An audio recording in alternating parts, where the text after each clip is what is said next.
artist friends, Nicole here, and I am so excited to share with you today how I cyanotyped with my stencils. So this video is part of my StencilGirl Creative Team blog post. If you have not seen that blog post, it is linked below in the description box. That blog post has additional photos and instructions on the cyanotype process. In it, I explain why I did some test printing first, because the first time I attempted to cyanotype, it was a miserable failure. So these are the 4 test prints that I made before I officially created this blog post. While I was testing the cyanotype, I learned that certain stencils worked better than others because they had paint on them. The paint helped block those UV rays, unlike a brand new stencil that was kind of clearish, let this a little bit of light in and made that blue in the background. Now both prints are great no matter what you want to do, it just depends on the kind of print you want. But if you want more of that blue and white or the blue and vintage papers, you're going to need to darken your stencils, and I solved that by spray painting my stencils. So I had several new stencils that I had picked out specifically for cyanotyping, and I needed to get them messy quick. So I grabbed this black spray paint by Liquitex. It's actually one of my favorite things to use, and spray painted on all those stencils. Now the bonus of this is that I created some additional collage papers to use in the future.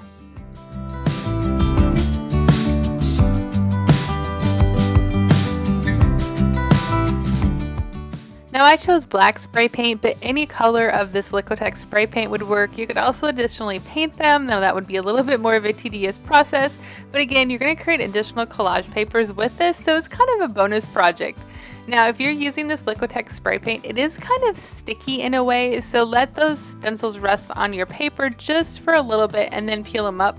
You'll see soon I let them rest a little bit too long and the paper sticks, but it peels off easily.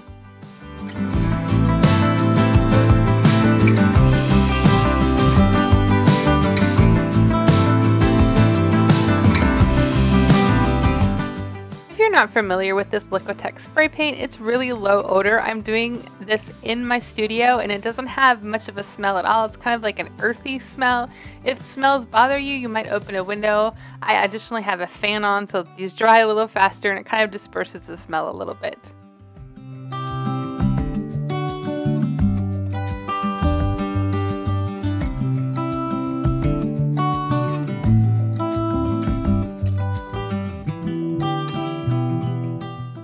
You'll also probably notice that I'm not spraying these exact. First of all, my spray paint is on its little last bit, and I thought this would be the perfect time to use it up when the spraying doesn't exactly matter. But also I'm thinking that if I use some heavier in some spots and lighter in some spots, it's going to add some interest to my cyanotype prints. And there's the one that stuck. You can see how I left it on a little bit too long, but it does peel off pretty easily.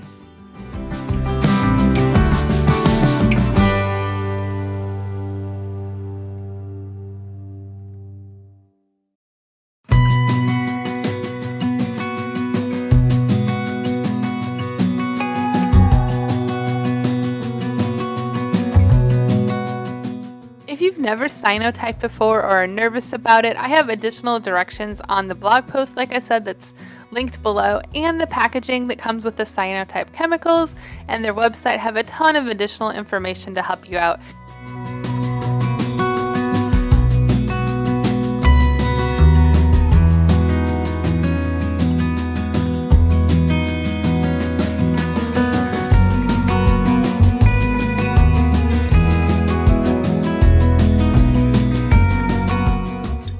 Now I'm spray painting these masks. They're going to need to be cut or X-Acto knifed out of the stencil bases, but I am super excited to use these for cyanotyping because you can move them around as you expose the paper to the sun, and it's going to create additional depth as you block different pieces of or parts of the papers out and not, and I'll explain a little bit more of that in a bit. However, unfortunately I chose a few windy days to do this on outside, and this part didn't work as well. I needed several rocks and it blocked it, so I'm going to have to try again on a day that is not so windy.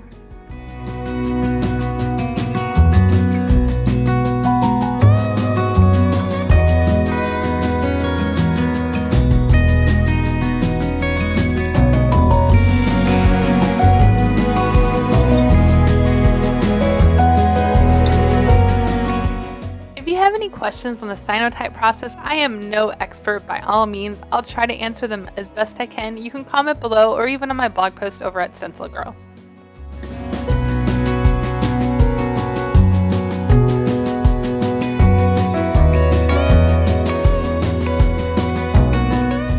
And I'm just spraying these last of the stencils that I'm going to use for cyanotyping, and my spray paint is running out, so I grabbed a new one here and it's going to spray a lot better.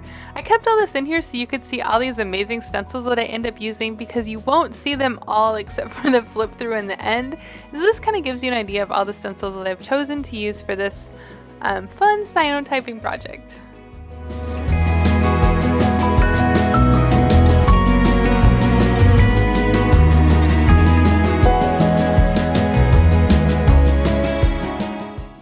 Alright, while those stencils dry, I'm going to get on with the painting process. Now, it is really important that you read the directions for these chemicals. You need to mix them up 24 hours in advance to when you want to use them. You simply fill the bottles with water, shake them up, let them rest for like 24 hours, and then you're able to use them the next day. So I am officially, for this blog post, wanting to print on these ledger pages and vintage book pages. However, I did grab some watercolor paper to print on as well, so I could get some of that true blue and white. Oh, and those ledger pages I pointed out there, I made sure that they had pencil on them so they would not run when I added the mixture to them. And just a note on that watercolor paper, it is a hot press watercolor paper. That means it has no texture on it, so it's going to be much better for cyanotyping. And also I chose a really lightweight version and a cheap version of it so that I could use it for collage and not have to worry. Now I'm mixing up those chemicals. Basically, it's one part of each one. So one part of the A and one part of the B. You dump them together in a cup. I just use the lid for measuring, so I fill up the lid with the A, fill up the lid with the B, and dump them in the cup. It is really important that you only mix up as much as you're going to use, and then you can always mix up more, because as soon as you mix them together, it starts to, like unstabilize or become non-stable or expose. I'm not sure. It's just not good. So only mix up as much as you need, and then you can mix up more. And now I'm using a foam brush to very lightly place a thin layer of this chemical, I guess, onto these papers. Now I found that some papers took it better than others. Vintage papers are kind of all an experiment in and of itself. You have to be okay with the results. Like this one is kind of really soaking it up. Some of the others didn't do that. Sometimes, I don't know, it kind of sat on the material a little bit. So it's just all a fun play and experiment to make these background papers with the cyanotyping and the vintage papers.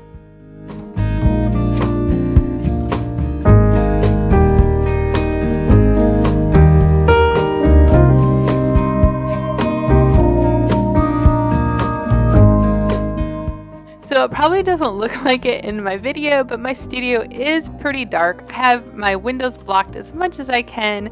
My lights are off. You'll see a tiny bit of little sunshine peeking in from the holes in my blinds there. I do have special film on my windows to kind of keep my studio not so hot. It's like a UV protecting film that blocks the sun, so that's helping me. I didn't put that up for cyanotyping, but I have that on my windows because my studio gets really warm in the afternoons.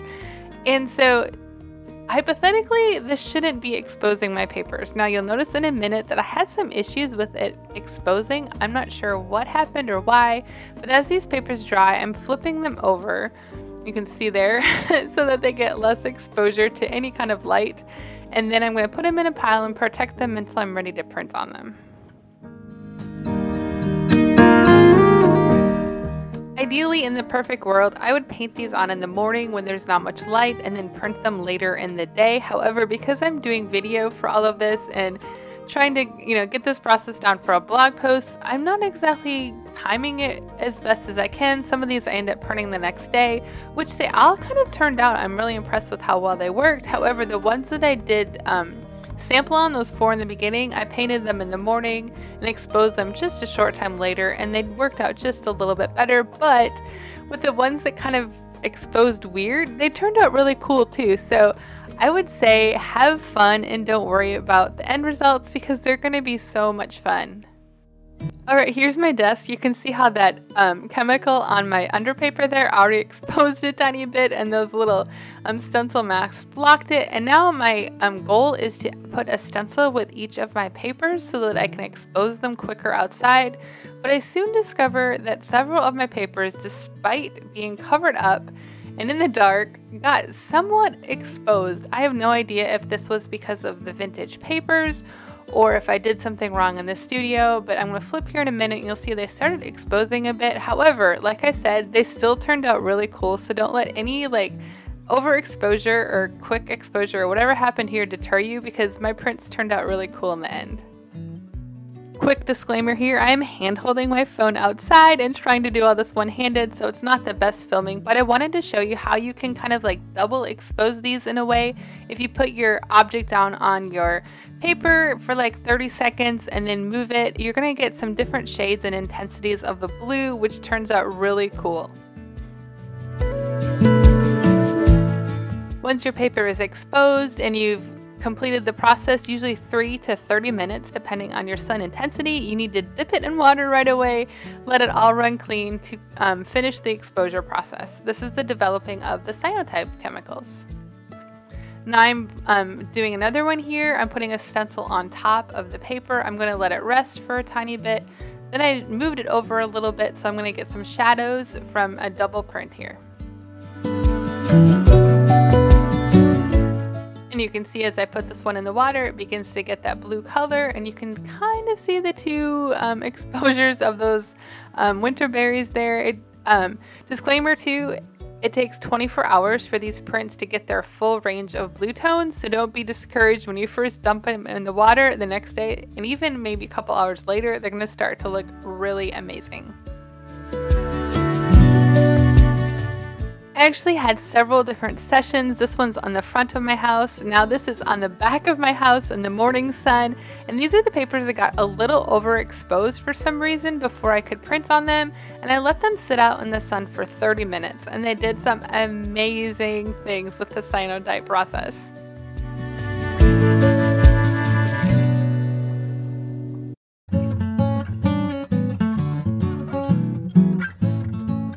I hope you enjoyed this quick video to go along with my blog post. I wanted to talk a little bit more and show you a little sneak peek of the process of all these amazing papers that I created. And here's a quick flip through of all of the ones that I made.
I absolutely loved creating these cyanotypes, and I can see myself making a lot more in the future. Thank you so much for watching. If you have any questions, be sure to leave them below.